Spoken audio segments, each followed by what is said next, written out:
这个世界有4位强大的神明，恶魔在他们面前犹如蝼蚁，谢斯拉也不能伤他们分毫。哪怕是面对上帝的礼炮，他们也能全身而退。但现在他们却被4族封印，人神被矮人封印，灵神被人类你干什么呢？灵神被人类封印，兽神被精灵封印，矮神被兽人封印。由于神明是如此强大，获得神明几乎等于统治世界，所以4族都想营救自己的神明，同时杀死对方神明。而营救他们的方法只有2种，一是毁灭封印之地的城市，也就是4族首都。只要首都覆灭，该地封印的神明便会冲破牢笼，回到自己所属的阵营。2是靠信徒的力量，只要神明所属的种族还有活人，封印便会每50年松动一次。按照这样的速度，神明们就会在250年冲破封印。但是神明的力量来自于信徒，如果他们在被封印的时候信徒全部死亡，那神明也会随之消亡，而这也许是杀死神明的唯一方法。那么究竟是哪个种族能救出神明一统天下？各位观众开始下注，竞选出最看好的种族，比赛现在开始。开局精灵4族依然很快，迅速建设分城，将其他3族甩在身后。但其他3族也有对策，那就是结盟。毕竟精灵已经连赢3次了。19年人兽矮3族联盟成立，这要是打过来，精灵估计立马就跪了。但是大家不必担心，我早已在地图关键位置放置了山脉，将4族隔开，所以精灵现在非常安全。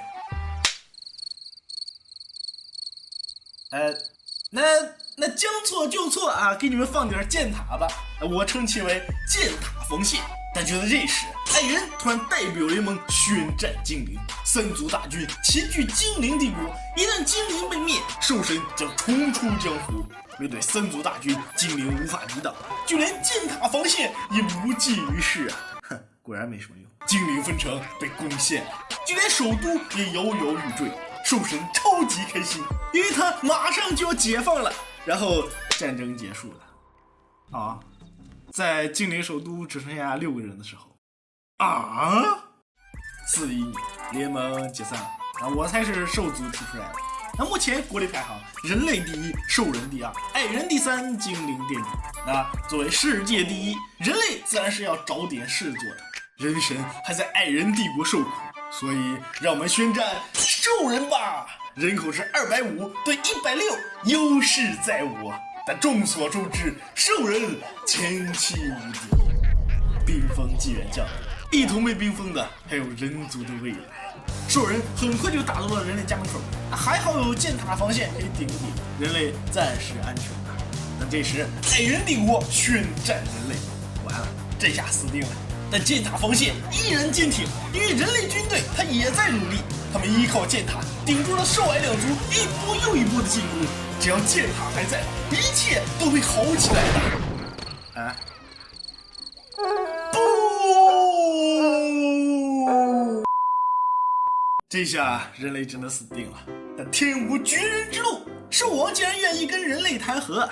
紧接着矮人也跟人类谈和了。原来这些年矮人闷声发大财，竟然成为了世界第1，所以兽王选择跟人类谈和，并且结盟，人兽联盟成立。而强大的矮人也决定找点事做，合着世界第1都不安分是吧？矮神还在兽人帝国受苦，所以让我们宣战精灵吧。72年矮人帝国宣战精灵，从人口上来看，我觉得这把应该没什么看的。79年3连胜的精灵倒下了，兽神重获自由，回到了兽人首都，而灵神失去了所有信徒，爆体而亡。我替人类谢谢你哈。那现在世界上还有3个种族，以及2个被封印的神明，分别是封印在兽人帝国的矮神，以及封印在矮人帝国的人神。世界重回希望纪元，一切都在向着好的方向发展。但兽王打破了宁静，我1有神明，2有盟友，你小小矮人拿什么跟我斗？84年兽人代表联盟宣战矮人，打不过呀，根本就打不过。但是兽人就让矮人疲于奔命，更何况还有人类在打辅助。再说了，我们强大的兽神还没有出动呢。怎么在种地啊？经过数年的拉锯战，110年，矮人覆灭，人神恢复自由，而矮神灭亡。唯一为此感到悲伤的，也就只有兽神了，因为他的田被矮神炸没了。人兽联盟解散了，人类此时有点慌啊！这人口差距，我还玩个屁呀！虽说人类科技远超兽人，但科技这种东西一向是需要时间才能体现价值的。可人类现在最缺的就是时间。不过还好啊，兽王跟人王是旧相识，只要兽王还活着，没事，新兽王应该不会那么快。兽人向人类宣战，如此巨大的实力差距，人类只有等死的份儿了。但这时人神出手了。神之所以为神，是因为他能做到人做不到的事。只见他在场上闪转腾挪，无人能挡。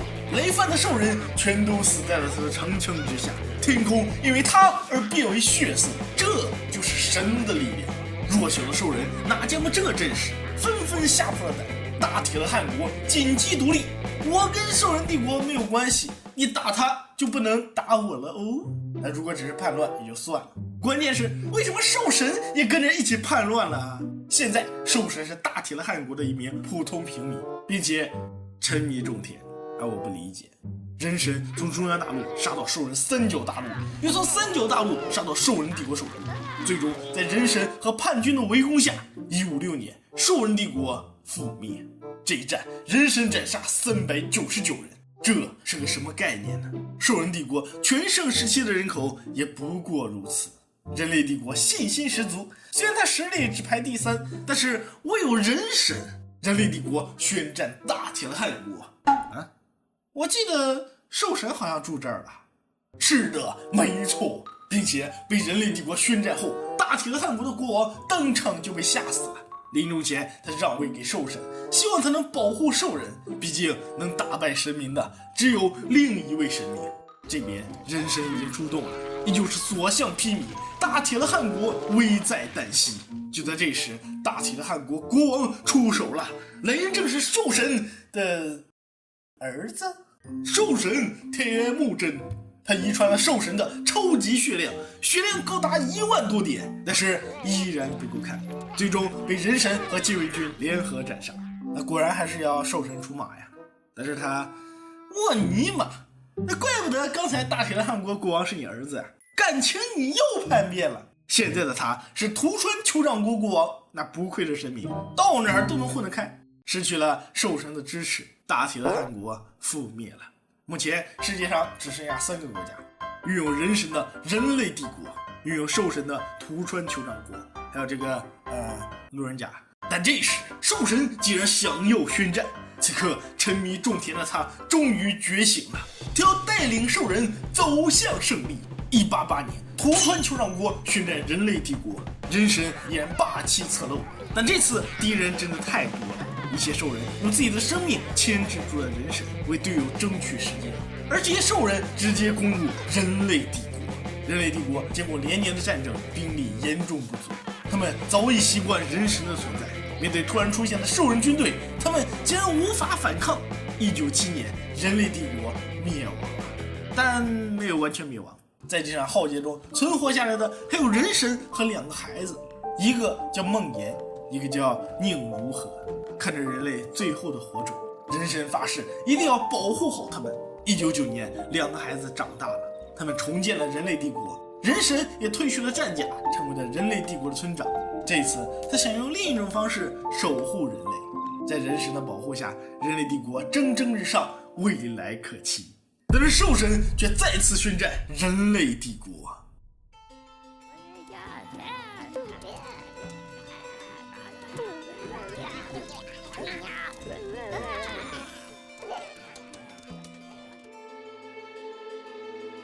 人神还是失败了，这次他所有的信徒全都死去了。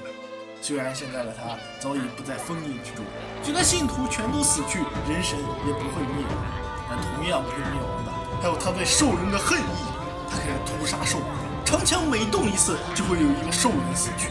照这样下去，兽人可能会被他斩杀殆尽。直到这天，兽神出现了。为什么我拼尽全力却失去了一切，而你什么都没做，却能坐享其成？人神问道。正是因为你什么都要做，什么都要管，人类才会失去进取精神，止步不前。而我看似啥都没做，却能在田野之中听取他们的烦恼，游历于各个国家，了解他们心中所想，引导他们自己解决问题，让他们在一次次磨难中更加强大。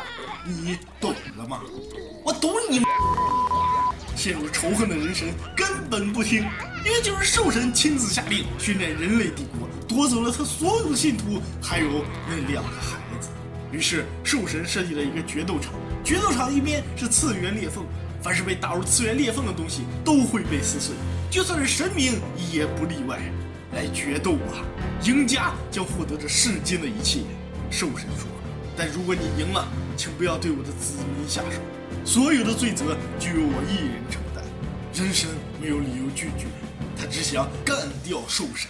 就这样，决定世界归属的战斗开始了。兽神一开始就陷入了劣势，人神实在是太强大了，数百年的战斗经验以及亡国灭种的怨恨直扑兽神，他被逼到山脉边缘，连一次像样的反击都做不到。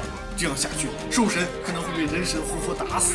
但这时，一个关战的兽人突然拿起弓箭射击人神，渐渐的，越来越多的兽人拿起了弓箭。虽然他们的攻击打在人神身上连毛毛雨都不算，但他们依然这么做了。看着射向自己的箭雨，人神的内心仿佛被触动了。如果他们还在的话，应该也会这样支持我吧。他停止了进攻，解除了护盾，走向了次元裂缝。兽神啊，我记住你。